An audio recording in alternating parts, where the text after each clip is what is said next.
Well, good evening. It is good to be here. It's good to be back. Thank you for all of you who were so kind to pray for me or drop me a note.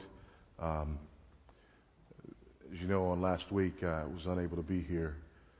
My father died, and I had to go and preach at his funeral on last Monday in Los Angeles. And it was rather trying, and it was good to know that that there were folks here that were praying for us and with us during that time.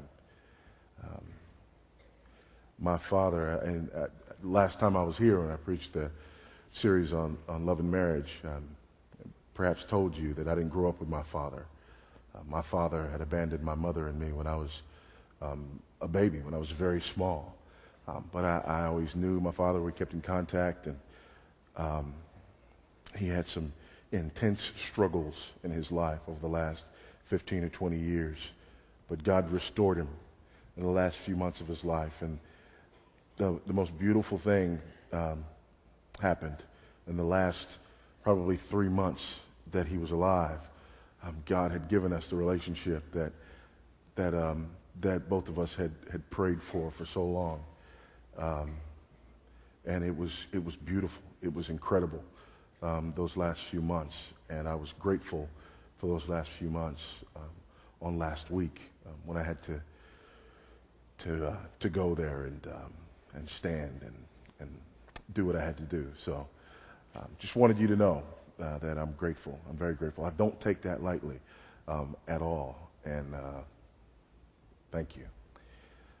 This week, I want to share with you something that is very meaningful to me. I want to put on the other hat. I told you in the last series that I sort of wear two hats, and one of those hats is that hat of husband and father and equipper in the area of marriage and family, and the other is that of an apologist. And apologetics, contrary to what some people believe, is not apologizing for what we believe. The word actually comes from the Greek word apologia, which we find in 1 Peter chapter 3, when Peter says that we're always to be ready to give a response to anyone who asks us the reason for the hope that is within us. And he says that we're to be ready to give an apologia, a reasoned response. And so the word apologetics comes from that Greek word, and it means a reasoned response to those who would ask us why we believe what we believe. And so apologetics in its simplest form is knowing what you believe, why you believe it, and being able to communicate that effectively to others. Knowing what you believe, why you believe it, and being able to communicate that effectively to others. Won't y'all say that with me? Knowing what you believe, why you believe it, and being able to communicate that effectively to others.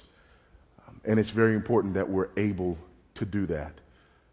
It's important. It was important for me, a week ago when life got real for a whole lot of people and death was real for a whole lot of people. It was very important to be able to communicate what I believed, why I believed it, to communicate that effectively to people who are searching for answers. And I believe that we are about to walk into a time in our culture where it's going to be important for you to be able to do that as well. Know what you believe, why you believe it, and to be able to communicate that effectively to others. This weekend, the DaVinci Code comes out. This weekend, and I don't know about you, but I'm pumped, okay? Blockbuster book, little Opie Cunningham is the director, You got your acting crew, led by Tom Hanks, and it's going to be great. It's going to be a good movie. But here's what it's also going to be. It's going to be fuel for a fire that has been raging for a long, long time.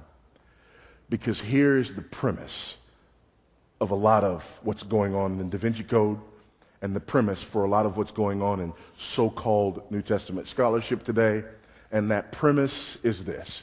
And we don't even have to take apart piece by piece all of the things in the film. We just need to deal with the premise. The premise is this.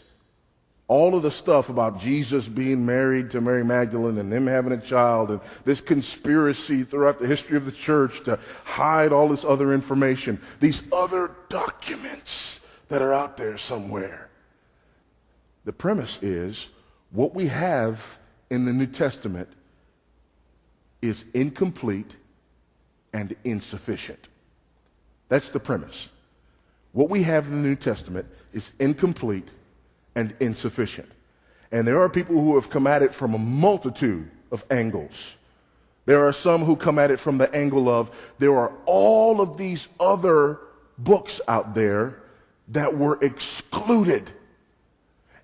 And the only books that were included were the ones that this certain select group of individuals felt would cast Christianity in the most favorable light. That, or what we have is not even a reasonable facsimile of what those early documents were, because they've been doctored and changed so many times. Translated so many times. It's another argument that you hear frequently. After all of the translations that the Bible has gone through, how could we possibly go to the Scriptures and believe what it is that we read when the fact of the matter is, after so many translations, what we are reading is not even close to what was originally there? These are some of the angles, some of the tactics that people use when they're coming at the Scriptures and trying to make some of the arguments that form the foundation upon which things like the Da Vinci Code is built. This sort of undermining of the New Testament. And if you say it convincingly enough, you get people who sit around and go, well, yeah.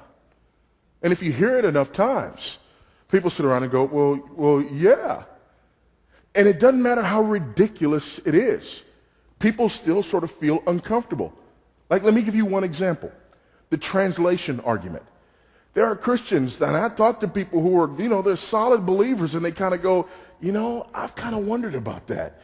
Because the Bible has been translated a whole lot of times, and I just don't know what to say when people come at me with that thing, going, because, when you translate something, you've played the game, haven't you, where you get a line of people, and one person says something into the ear of the next person, and by the time you get from person number 1 to person number 10, the story's changed completely. Here's the problem. The problem is, and this is why that is an absolutely ridiculous argument, and nobody should ever make it. But if they do, I feel obliged to inform them of the ridiculous nature of their argument in as kind a manner as I can. What that argument assumes is that you start, for example, with the New Testament, you start with the Greek manuscripts. And then the Greek manuscripts are translated, and you get, Latin manuscripts or Syriac manuscripts or whatever. And then you come down to some kind of Sanskrit or whatever. And then you come down to more modern translations. And what happens is we continue to translate these documents until we finally get to whatever language it is that we have them in. Let's say English, for example. The problem with that argument is I read from New American Standard Bible. This is actually a revision of the American Standard from around 1901. Here's what that argument assumes that is so utterly ridiculous.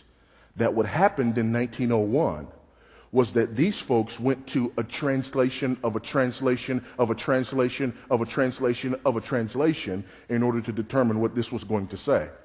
When the fact of the matter is, whenever anybody writes a translation of the New Testament, for example, you don't go to other translations.